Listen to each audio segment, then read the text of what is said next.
নমস্কার তোমাদের সবাইকে সানাস স্মাইল এডুকেশন সেন্টারে স্বাগত জানিয়ে আজকের ক্লাসটি শুরু করছি। আজকে তোমাদের সঙ্গে আলোচনা করব তোমরা যারা নবম শ্রেণীর সেকেন্ড ইউনিট টেস্ট পরীক্ষা দেবে তোমাদের জন্য রায় মার্টিন প্রশ্ন বিচিত্র থেকে আজকে সমাধান করব নবম শ্রেণীর ইতিহাস বিষয় মডেল নাম্বার 8 অর্থাৎ 8 নম্বর স্কুলে যে সমস্ত ছোট ও বড় প্রশ্নগুলি আছে তার সমস্ত প্রশ্নের উত্তরের সমাধান করে দেখাবো। চলো দেরি না করে মূল বিষয় যাওয়া যাক। দেখো বিভাগ কয়েকটি আছে। একে আছে ভিয়েনা সম্মেলন অনুষ্ঠিত হয়েছিল, উত্তরটা লিখবে 1815 খ্রিস্টাব্দে, অপশন ডি। দিয়ে দেখো দাস ক্যাপিটাল গ্রন্থটি প্রকাশিত হয় 1848 খ্রিস্টাব্দে, অপশন এ। তিনি দেখো কূটনীতির জাদুঘর বলা হয়, উত্তরটা লিখবে মেটারনিককে, অপশন এ। পরবর্তী দেখো কি আছে, রক্ত ও লৌহ নীতি ছিল, উত্তরটা লিখবে বিসমার্কের, অপশন সি। পাঁচে দেখো সেফটি ল্যাম্প আবিষ্কার করেন, উত্তরটা লিখবে হামফ্রে ডেভি, অপশন ডি। তোমাদের কাছে একটি প্রশ্ন রাখছি, অবশ্যই কমেন্ট বক্সে উত্তরটি জানাবে। ইয়ং ইটালি দল কত খ্রিস্টাব্দে গঠিত হয়? আরও একবার বলি, ইয়ং ইটালি দল কত খ্রিস্টাব্দে গঠিত হয়? এই প্রশ্নের উত্তরটি তোমরা অবশ্যই কমেন্ট বক্সে জানাতে ভুলবে না। পরেরটা দেখো 6 দেখো শিল্প বিপ্লব কথাটি কে প্রথম ব্যবহার করেন? উত্তরটা লিখবে অগাস্তে ব্ল্যাঙ্কি, অপশন বি। সাথে দেখো রাশিয়া জাতীয় আইন সংসদ হলো, উত্তরটা লিখবে ডুমা, অপশন ডি। 8 দেখো নৈরাজ্যবাদ এর জনক বলা হয়, উত্তরটা লিখবে জোসেফ প্রুধোকে, অপশন বি। পরবর্তী দেখো বিভাগ ক্ষয় একে আছে মেটারনিক কোন বিশ্ববিদ্যালয়ের ছাত্র ছিলেন? উত্তরটা লিখবে স্ট্রাসবার্গ। দিয়ে দেখো ত্রিশক্তি আতাত কত খ্রিস্টাব্দে গঠিত হয়? উত্তরটা লিখবে 1907 খ্রিস্টাব্দে। 3 দেখো ওয়াটার ফ্রেম কে আবিষ্কার করেন? উত্তরটা লিখবে রিচার্ড আর্করাইট। পরে দেখো সত্য মিথ্যা দেখো কি আছে, একেরটা হবে সত্য, দুইটা হবে সত্য, তিনেরটা হবে মিথ্যা। সঠিক হবে 11টি বন্দর, না হবে 5টি বন্দর। পরটা দেখো বিবৃতি, একেরটা হবে ব্যাখ্যা 2, দুইটা হবে ব্যাখ্যা 3, তিনেরটা হবে ব্যাখ্যা 3। পরটা দেখো বিভাগ গয়ের প্রশ্নগুলি কি আছে, যার প্রশ্নের মান হচ্ছে 2। একে আছে এমস টেলিগ্রাম কি? দেখো প্রশ্ন উত্তর,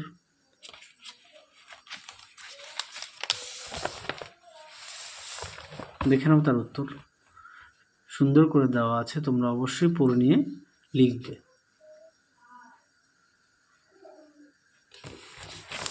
পরবর্তী প্রশ্ন দেখো কি আছে, রিসর্জিমেন্টো বলতে কি বোঝো?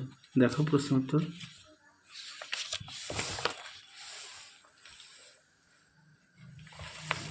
দেখো তার উত্তর সুন্দর করে দেওয়া আছে, তোমরা এখান থেকে এই পর্যন্ত পড়ে নিয়ে লিখবে।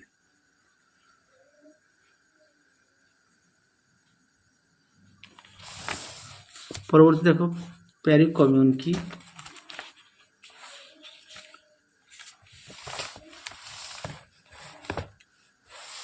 দেখো উত্তর সুন্দর করে দেওয়া আছে, তোমরা অবশ্যই পড়ে নিয়ে লিখবে।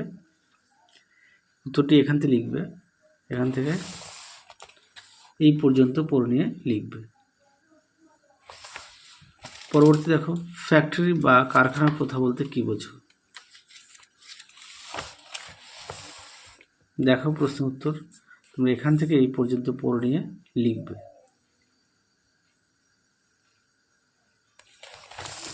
পরবর্তী দেখো স্পেনের গৃহযুদ্ধের অবসান কিভাবে ঘটে? দেখো প্রশ্ন উত্তর,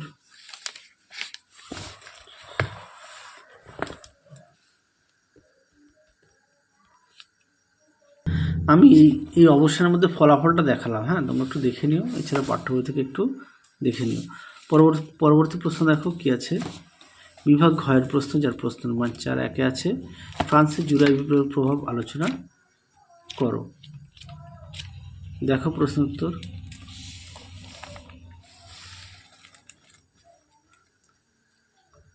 দেখো প্রশ্ন উত্তরটি সুন্দর করে পয়েন্ট দিয়ে দেওয়া আছে, তোমরা অবশ্যই পড়ে নিয়ে লিখবে। উত্তরটি এই পর্যন্ত লিখবে। পরবর্তী দেখো প্রথম বিশ্বযুদ্ধের 4টি কারণ বলেছে, এখানে বেশ কিছু কারণ দেওয়া আছে, তোমরা এখান থেকে পড়ে নিয়ে যে কোনো 4টি পয়েন্ট দেবে। হ্যাঁ তার আগে বলি, প্রথম বিশ্বযুদ্ধের কারণ এখানে দুটি ভাগে ভাগ করা হচ্ছে, একটা হচ্ছে পরোক্ষ কারণ আর একটা হচ্ছে প্রত্যক্ষ কারণ। তোমরা পরোক্ষ কারণের মধ্যে 2টি পয়েন্ট দেবে, এটা দেবে আর এটা দেবে, আর প্রত্যক্ষ কারণের মধ্যে এটা দেবে, পুরোটা উল্লেখ করবে। হ্যাঁ পরবর্তী প্রশ্ন দেখো কি আছে, 3 দাগের আফ্রিকা ব্যবচ্ছেদ প্রেক্ষাপট লেখো। দেখো উত্তর, দেখো আফ্রিকা ব্যবচ্ছেদ সুন্দর করে দেওয়া আছে, তোমরা একটু পড়ে নিয়ে লিখবে।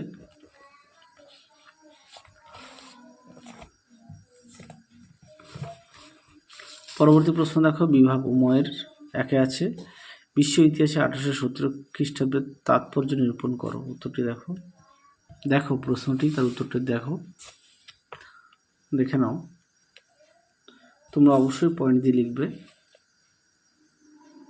অবশ্যই প্রতিটা বিষয়ে পাঠ্য বই খুঁটিয়ে পড়বে।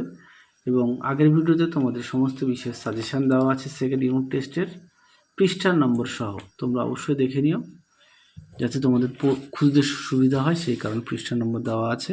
দিয়ে দেখো 1917 খ্রিস্টাব্দে বলশেভিক বিপ্লবের পটভূমি লেখো। উত্তরটি দেখো, দেখো প্রশ্ন উত্তর সুন্দর করে দেওয়া আছে, তোমরা অবশ্যই পড়ে নিয়ে লিখবে, দেখে নাও। তোমরা অবশ্যই পয়েন্ট দিয়ে লিখবে।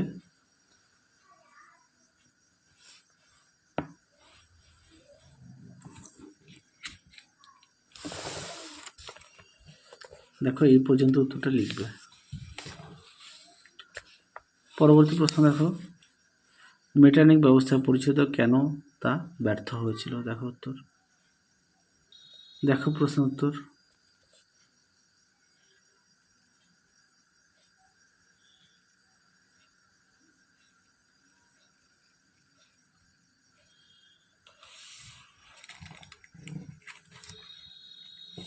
তাহলে চলো আজকের মতো এখানেই সমাপ্ত করছি, আবার দেখা হবে খুব শীঘ্রই তোমাদের পরবর্তী ভিডিওতে।